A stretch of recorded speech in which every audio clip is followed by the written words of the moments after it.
Good morning, YouTube. Back at it again. Another episode of The World is Burning. Shout out to all the subscribers and the people commenting. I'm loving the community that we've got going on here. Give us a follow if you want to watch the world burn as well. Today we're taking a look back at these car loans. A lot of people are regretting these car loans that they're in. Recent data from Fitch Ratings found that 6.1% of subprime borrowers are now delinquent or at least 60 days past due. People are running out of money, guys. The student loans have kicked in again in America, and this mountain of car debt people are starting to go delinquent on. Repossessions are all the way up, and look at this, guys. Let's get rid of this advert. Ford patents car that can repossess itself and drive back to a showroom. This is the future we're living in, guys. Look at that. They don't want to send people out to these repos anymore because they're dangerous and they can get hurt. People try and drive away with the car. Now the car's just going to shut itself off. You're not going to be able to drive it anywhere. And now it's going to start driving itself back. Ford's patented this. It's probably not going to go into effect for a little while. But it's coming, guys. This is the future that we live in. Now let's jump into it. Let's see what some people are saying on these regrets that they have about car loans. Done a number of reckless things like taking out a car loan and wishing I did different things, but yo, the wheels are in motion. I got the car, I gotta drive it. You know what I mean? If you're thinking about getting that car, now I'm not really talking about a car. If you think about it, just do it, bro. Stop worrying about the consequences. Just run out and take that leap of faith. You might land on pillows, or you might land on brick, but you won't know until you land. Yeah, this guy's staying upbeat about it. He says he thinks it's a regret that he got into these car loans. I totally agree with him. After buying my first luxury item, I realized, oh my gosh, wait a minute. So financially irresponsible of me to buy a $700 necklace when I have a 7% interest car loan on $31,000. Yes, Hi, I'm terrible. Genesis. I used to be poor, not anymore, and I show you exactly what I'm doing to become a multimillionaire. The reason why I was justifying this in my head is because, one, my car loan is being covered by my rental property in Kentucky. So like my asset is paying for my liability, but even then I am gaining so much interest on it. So no, I cannot afford that necklace. Yeah, 7% on 31 grand. That's a lot. That's quite a lot. Yeah, I won't be buying these necklaces and doing extra things when you can just get rid of that debt. Affordability means to me I have absolutely zero debt aside from my real estate, and my checking account balance can cover my credit cards at any point. Notice I said checking account because once I put money into savings, it is sacred. I do not touch it unless it's for like a rental property. Financial literacy does not come easy, so I encourage you to define what affordability really means to you. Yeah, and I agree with that. That's a top tip. Once you put money in savings, you should really never touch that. That should be actually savings, not just something that every month you're dipping into. So yeah, agree with that as well. It's nice that she's got rental properties paying for the car, but at the end of the day, the debt-free life's the best life in my opinion. Leave me a comment. Do you think the debt-free life is the best life? One of the biggest financial mistakes I see is young people buying a new or used car on an auto. An average auto loan ranges anywhere from 12 to 17% interest, and that's having decent credit score. You're young, you don't need it. Go buy a used car that you can afford in cash, have no payment, and then actually save that money that you would put towards a car payment, save it and invest in your future, because that's what's actually gonna matter to you in the future.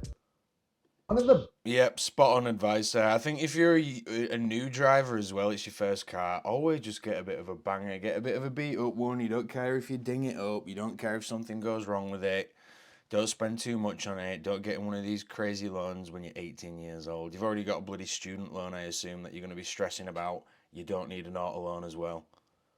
Bought a car last year and I regret it so much. Is there any way out or am I stuck with it? I traded my old car for $8,000, so I financed about $18,000 for the new car. The loan is 72 months for 8%. It is almost a year and I've only paid $1,500 in the balance. The monthly payment is $326 and I have a little over 5 years left on the loan. There's no possible way for me to even begin trying to pay it off early on my income. I'm a server. Also, my soon-to-be ex-husband is the primary signer on the loan. I really just want to get rid of the car and get a decent $10,000 car to get me through the next few years, at least until I become an RN. Would that even be a good idea? Is the market so crazy right now? Should I just accept my mistake and live with it for the next 5 years? I'm only 22. First off, you realize you made a mistake. That happens. Everyone makes financial mistakes in some point in their life. So the next step is, how do you solve this? Please do not just sit around for the next 5 years and just say, this is how my life has to be. Let's figure out a plan. Let's figure out how to make more money, whether it's a new job, a new restaurant, wherever you are. And two, let's figure out, okay, what is this car worth? What can I sell it for? And can that pay off my loan? And then also give me some cash to go buy a used car that I do not have a monthly payment.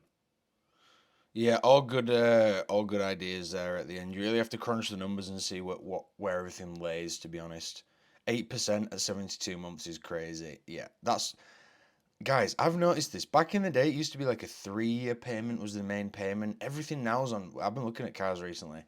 I'm not going to go down the finance route, but everything's 5 years, 6 years, 7 years, and it's like an 8% interest. It's just a scam. Don't go broke. Hey everyone, my name's Omar. I'm a car advisor and I've been helping people for the last 20 years save hundreds off their car payment and thousands off the price of their car. One common mistake people make when shopping for an auto loan is going upside down on the loan. The value of your car generally decreases with time, and it's possible to go upside down on your loan, meaning you owe more on your loan than your car's worth. This isn't necessarily a bad thing, but it can cause problems depending on your circumstances. For instance, if you want to get rid of your car before paying it off, you'll just have to sell it or trade it in. You'll have to pay the lender the difference between the value of the car and the loan amount. If you get in an accident, it totals your car and you're upside down, your insurance is only going to cover the car's value and you'll have to pay the difference out of pocket. You can always come up with a larger down payment or shorten the term of the loan to make things easier, but that's never recommended. Focus on the loan relative to the price of the car. Now, if you need help with your personal car shopping experience, the link is in my profile. Book time with me. I'm more than happy to help. Lamar and Chloe has a $900 a month car payment. She put down $5,000. Crazy. $45,000 car. If you're making, $200,000 a year, maybe doable. That's maybe okay. She says on the next comment that she works at Walmart. I'm assuming it's in store and not for corporate. Either way, at corporate, you might on average make $60,000 to $75,000 a year, depending on what job you have. An hourly employee at Walmart makes around $15 an hour, maybe a little bit more. And this is where I get really angry because the fact that the banks and the car company actually allowed her to get a loan this size, making... And here's the thing, guys. They want you to go as big as possible. They don't give two fucks. They know you're going to be, as soon as you sign, it's your problem. They want you to go as big as possible because they make the most money. They'll stretch it. They'll allow you to, they'll look at everything and go, this person probably can't afford this. They're going to be in that percentage of unpaid by 60 days. We're still going to give it to them because the scumbags. She is. Who knows how she showed how much she was making, but it's way beyond her means. So the fact that they allowed her to do this should be illegal. In the same way that banks and schools give student loans that are massive when students don't understand the long-term impacts of that and how much they can actually afford a month long-term. This right here is what stops people from never being able to invest money, never being able to buy a house, and do things that actually get their net worth up and actually make them money in the long run. We need to start being more vocal about how messed up the system is and how it's not okay. It's keeping everyone broke, and a broke mentality and a broke mindset, and feeling broke when half of your money is probably going to a car payment. And it's just insane. Let's fix this. Yeah, and it's the #1 wealth generation killer of this generation. This comment here is quite nice. No mortgage approval, but they approve student loans for 200k and a car for 100k. Sounds like someone got swindled there, but if you're 200k in student loans already and then you're looking at a 100k car, sort your brain out, people. Sort your brain out. So on the 13th of January 2022, I paid off my car loan 13 months in advance and I became debt-free. Woo woo! Mistake number 1 and lesson number 1, I bought a brand new car using a car loan. Why is buying a brand new car almost always a big mistake? It is because a new car depreciates massively as soon as you drive it from the dealer. The lesson that I learned is that it is better to buy second-hand cars because there's a big difference in price between a brand new car and a second-hand car that's got only a few thousand kilometers on it. For example, you can buy a brand new car for 200,000 Rand or buy the same car which is 1 year old for around 160,000 Rand. This means that the brand new car depreciated by 20% in just 1 year. When you buy a brand new car, you take the biggest hit in terms of depreciation, and a person who buys a second-hand car avoids that massive depreciation. Also, the South African government charges a carbon tax on new cars. I didn't know this, guys. So that carbon tax is calculated on the car's carbon dioxide output. So the bigger the engine, the more you pay. Cars between 1 and 2 years old are good deals, guys. They are usually still under warranty if that's what you're worried about, and they're good value for money because they're still practically new. A car that is a year old is new, guys. It is new. Mistake number 2, I bought the car with a balloon payment. Hi, face. So embarrassing. So what is a balloon payment? A balloon payment is a large once-off payment that you need to make at the end of your car finance period. A balloon payment is a percentage of the purchase price of the car. For a car that costs 300,000 Rand, a 25% balloon payment would be 75,000 Rand. That 75,000 Rand must be paid in one lump sum at the end of the contract period, for example, 5 years after purchase. People usually take balloon payments to lower their monthly installments, but that's also a sign that you cannot afford the car and you should walk away from the deal and buy something that you can afford without a balloon payment. So how do you get rid of a balloon payment? Well, you can either save up for it and pay it off at the end of the car loan period, or you can settle the car before the loan period ends. What happens if you are not able to pay the balloon payment when it's due? Well, the car can be refinanced, keeping you in debt for longer, or it can be sold to recover the costs. Basically, balloon payments are financial suicide because you're staying in debt for long and paying all this extra money for something that loses value every single year. Guys, cars are not investments, they are liabilities. Well, maybe they are investments for your bank because your bank is making money from you, right? If you want to become financially free, or if you want to grow your wealth, or if you want to be able to retire comfortably, you should not be spending most of your income paying for liabilities, right? You should be spending your income buying assets like shares or property, for example. Yeah, she's hit the nail on the head there. A car is just one big liability. We all know this at this point. And if you're paying a third or a half of your wage to the car, you're never going to generate wealth, guys. So we're paying almost $600 for your car now. How much is your car loan? Is this the car which you drive into? So that car would get 25,000. Did you buy it brand new? No, this is finance. Well, finance, but But not new, not right. It's 2009. 2009 Toyota Camry and you bought it for $25,000. What? There was a period of time when all the used cars were incredibly expensive about a year ago, and unfortunately that's the time you decided to buy the car. Not only buy the car, you decided to finance the car. Am I hearing that right? He bought a 2009 Camry for 25 grand. That's the worst deal I think I've ever heard. That's crazy. Do you know what is the interest and like is it a 7-year loan? Something like that. Even more than that, you think?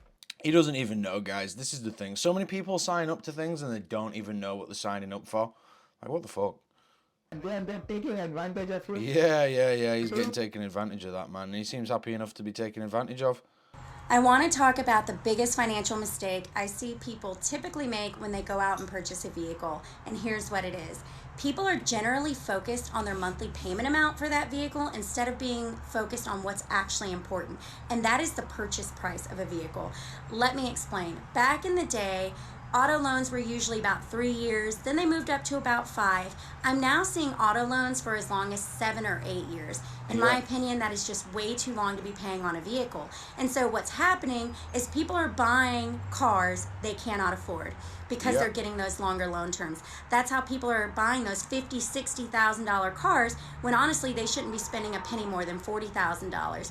You're going to pay more in interest along the way. Statistically, you're not going to want to be in the same vehicle 7 or 8 years later. If you're purchasing a vehicle, your loan term should be 5 years or less. And honestly, your monthly payment should be less than 20% of your take-home pay. Oh, didn't mean to like that then, but yeah, like the stuff she's saying. 100%. I like this comment here. If you can't pay it off in 3 years, it's too expensive. We need to get realistic now, guys. If you're paying a large bill or signing up to something for more than 3 years, you're just a slave to that bill. You are a slave to that bill. We'll do one more and get out. Don't know about that one. We'll do one more and get out, guys. Getting a loan for a car is stupid. Having car payments is stupid. Most people should save up and buy a used car in full instead. It's dumb to take out a loan for a car. It's especially dumb if it's for a new car. It's dumb to get caught in an endless loop of trading in a car you're making payments on for another newer car you also have to make payments on. Yep, can't argue with that. Dumb, like burning cash dumb. It's a huge drag on finances, and the vast majority of people would be better served by paying in full for used cars that are at least a few years old. Yep. Some people might get offered a loan at 0% interest, and that's a different situation. Yeah. Most don't have that opportunity. And you won't find Most that people these should days, not take guys. out a loan for a car. And most people should not take out as big of a loan as they do. A loan for a car. You got gap insurance. Cause you need to wrap that joint around a tree, not the cap. And a lot of people are going to be in that position that have bought cars over the last 2 or 3 years, that paid $10, $15, $20,000 markups. You're just going to be completely upside down with no way to get out of that car. I wouldn't even recommend trading it in and rolling over the negative equity because you're going to be in that same position. Be honest with you, bud, you're stuck. Only way out of that one is if you total the vehicle and you have gap insurance and they pay off the loan. Sean sells cars. I'm gonna keep it real with you. Y'all follow for more content. I mean, yeah, follow this guy if you want some more fraud tips. But I actually see that. I mean, I see a lot more scammy stuff happening, guys. You know, if you've got full gap insurance and you're way upside down, like look at this one here. As long as you got gap, find a lake and just forget to put it in park. There's so many people who are going to start doing this shady stuff where they're like, like this one here, 19,000 upside down is crazy. That's probably not even a lot for some people, though. Some people have been buying, like that guy who paid 25K a few videos ago for a 2009. He's so upside down on that. So yeah, guys, leave me your stories. Do you regret your cars? Have you ever got a car loan or something like that that you regret? How are you buying your cars? I'm going to do a video where I'm going cruising the comments again. So get some comments in, guys, and you might be on the next video. And I'll catch you on the next one. Bye.